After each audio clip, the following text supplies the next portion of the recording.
real issue of accountability. I'll leave that there. Okay. Some charter schools are doing really well. Some aren't. Why aren't the ones that are doing well doing well? Yeah, I think that gets to the heart of the problem in the debate, and that is that charter schools are neither good nor bad. They're a governance structure that's different. Some are quite good, some struggle. The things that make traditional public schools good, great leadership, motivated teachers, students with support and who feel valued and involved, are the same things that make charter schools good. The question is, how do you create those conditions more broadly in more schools in the city? On the accountability side, to go back to the earlier question, and I want to be clear about this. As an organization, we have supported all of our schools in the membership. We've helped work with lower performing charters to make them better. It's not just a close or parish approach. But after that is done, if the charter school hasn't met the goals set forth in the charter, part of the bargain is appropriate sanctions. It might be a shortened renewal term, it might be closure. And that's how we supported the closure 2 years ago of a charter school. But the question is not the governance model, but rather how to create the conditions in a school that we know will help drive student achievement and make students feel valued and bought into what's happening. Jackson?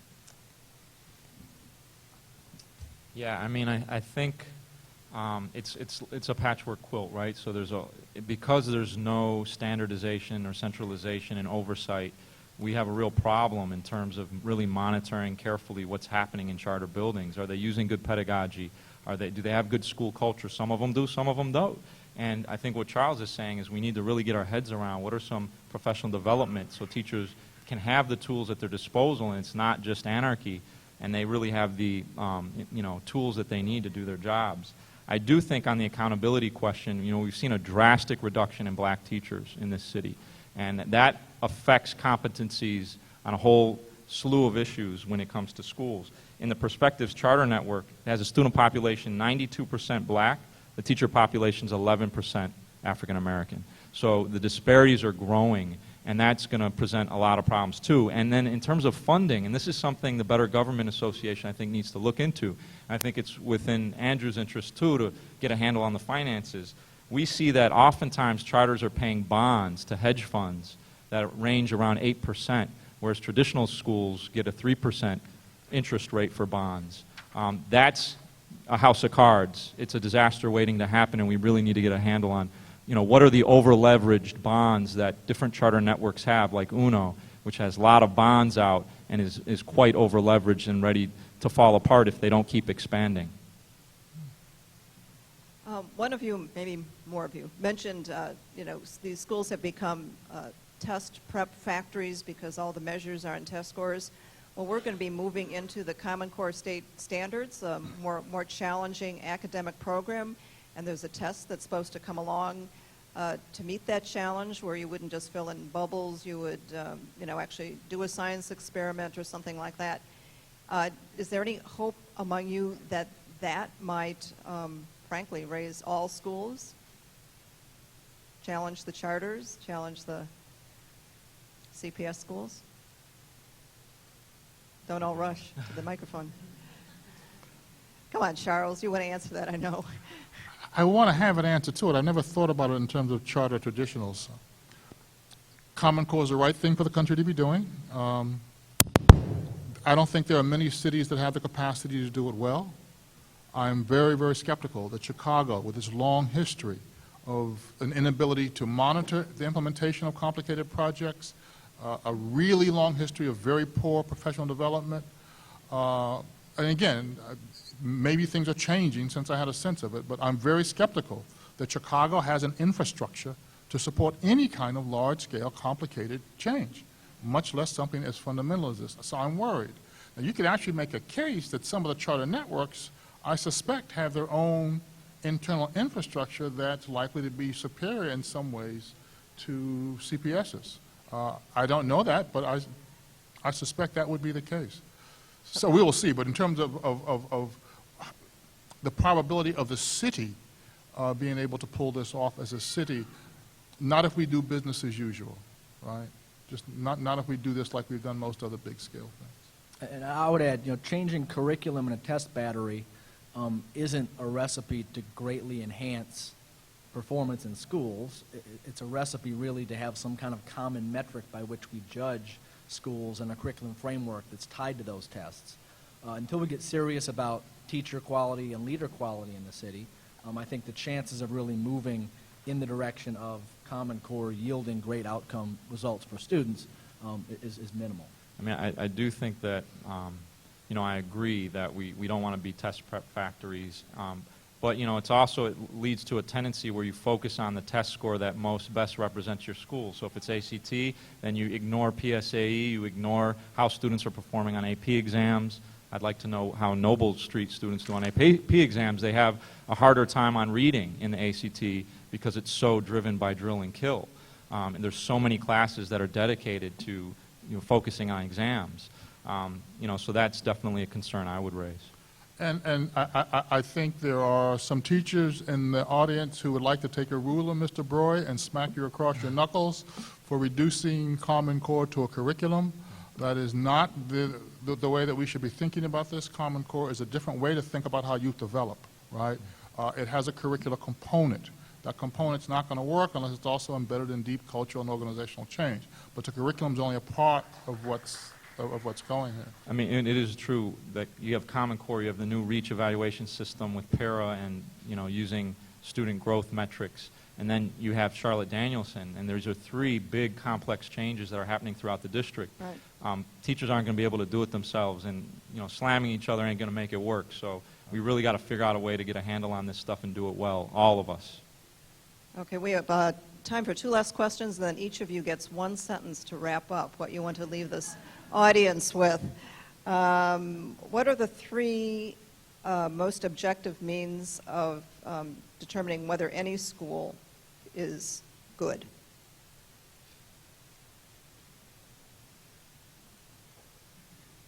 Okay. I mean, I think the CCSR 5 essential school supports is a really valuable lens for which to view school communities, and they have an online system that really goes through it. You know, you're talking about how is content being aligned at the school level? What is the school culture like? How do administrators relate to staff? What's parent outreach? You know, those are critical components in school success, and they're complicated. And whenever one is missing, it can really make a school struggle. So, you know, investing in schools carefully, making sure those different variables are in place is hard work. It's not something you can do with a magic plan. You know, just because you can plan something and implement it quickly, it can actually backfire. And I would argue that these things are difficult, complicated. You need to take a lot of time and caution when you do it. Next. There are three things. I would agree with that. We should be paying more attention, as Mr. Broy said, to post-secondary outcomes, not just what your test score is, but can you handle what's going to be thrown at you at the next level. And then when we do talk about tests, we have to be absolutely sure that we are talking about predictive tests that tell you what's likely to happen to a child down the road. But finally, we should also remember there's a whole range of things that we can broadly call character, the degree to which a student is confident, persistent, has a high sense of integrity, and that those things matter too, both in and of themselves and in terms of what they lead to. Andrew? Yeah, I'd agree with the character point. I'd also say that we too often spend our time focused on a single test score. We think that outcomes are equally relevant, and we think that growth between point A and point B are a better way to evaluate school impact on students. I have to jump in on this one, since we just had a forum series on it, and that is there's some persuasive research, including at the University of Chicago, that shows that the best predictor of success in high school and college is grades, not test scores. And that's irrespective of race, income, whatever, because grades in part show not only what you're learning, but that you have the persistence to follow through and do homework and so on, and those things comes together. Thank you. Last question, and then your one sentences. What would it take for everybody to work together? That's easy. That's an easy one. I've proposed to Andrew before. I'll do it again tonight.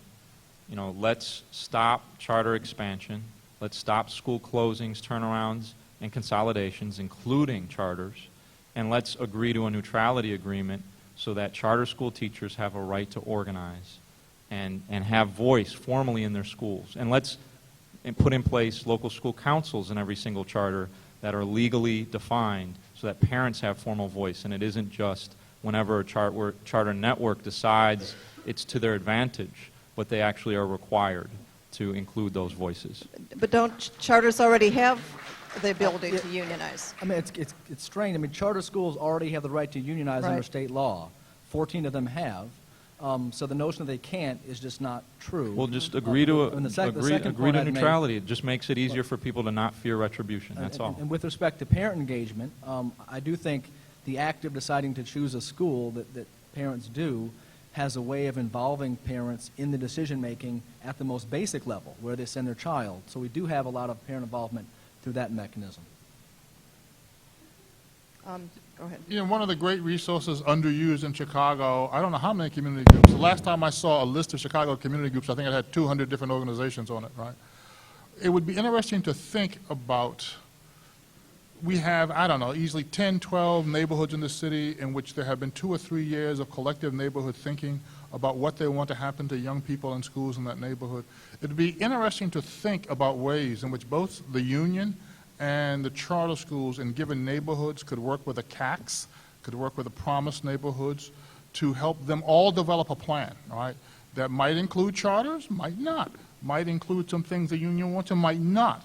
But we would think collectively about the educational plan and not about particular kinds of interventions at the beginning. Okay, who wants to start with their one sentence? I mean, you know, I get a little heated about this stuff, and it's because it's personal. You know, I've saw students of mine, you know, basically treated like pawns on a chessboard at Englewood, and that really shaped my experience as an educator and a union activist. You know, students were sent across gang boundaries without any sort of attention to their welfare and well-being and the impact on their families, and nobody was polled. Nobody was given a chance to vote on that stuff. They just closed that school without, you know, really considering the thinking and concerns and needs of that community. And we're still struggling. You know, nothing's really changed in any significant way. And I would just argue we need to come back to talking more about egalitarianism. We've had a foreclosure crisis that's decimated the Black and Latino community in this country, the greatest loss of wealth in our history. And that makes an impact on school efficacy. And unless we start having that discussion, and we don't look at this as a silo, sort of separate and isolated, but we look at it as a holistic thing of how we make schools better by making communities better, by providing jobs and investment in families that are struggling, you know, then we can do it. But if we keep down this road, we're going to talk more about segregation and social Darwinism, and that's the wrong way to go. Thank you for your long sentence. I'm sorry. Andrew, what do you want to leave the audience with? Sure. I'd focus on what the future holds and what we can do as organizations to make a better future. And on that point, you know, we're a statewide organization. We've supported charter expansion in Rockford over the past 3 years, or 3 charter schools there. We have a member school in Peoria, 2 in East St. Louis, and we've had a much easier time working with charters and regular public schools in those districts. We are actually in the field trying to start new schools.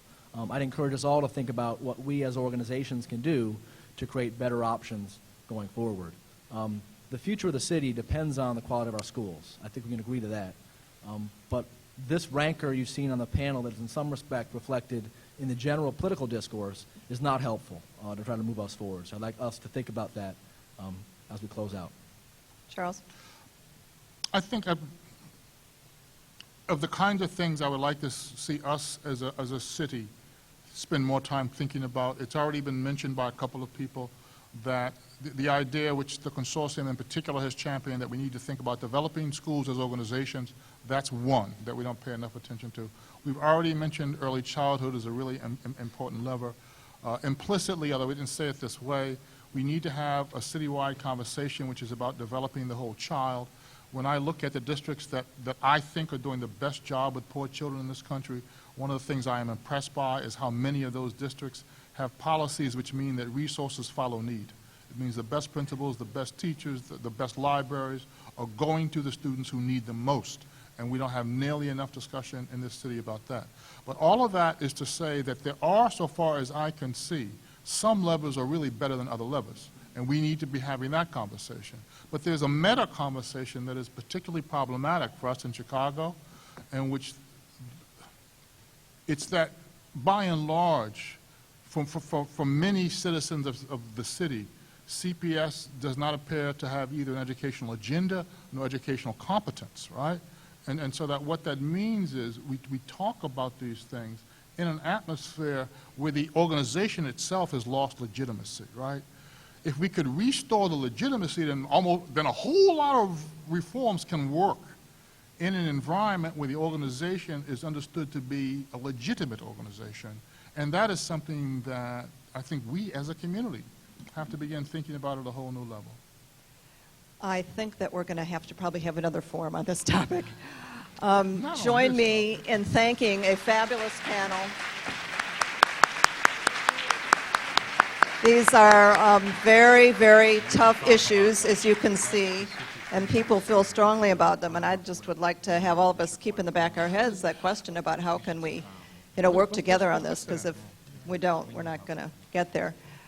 The PowerPoints, by the way, are going up on the websites. Any other announcements I need to make, or are we done? Thank you.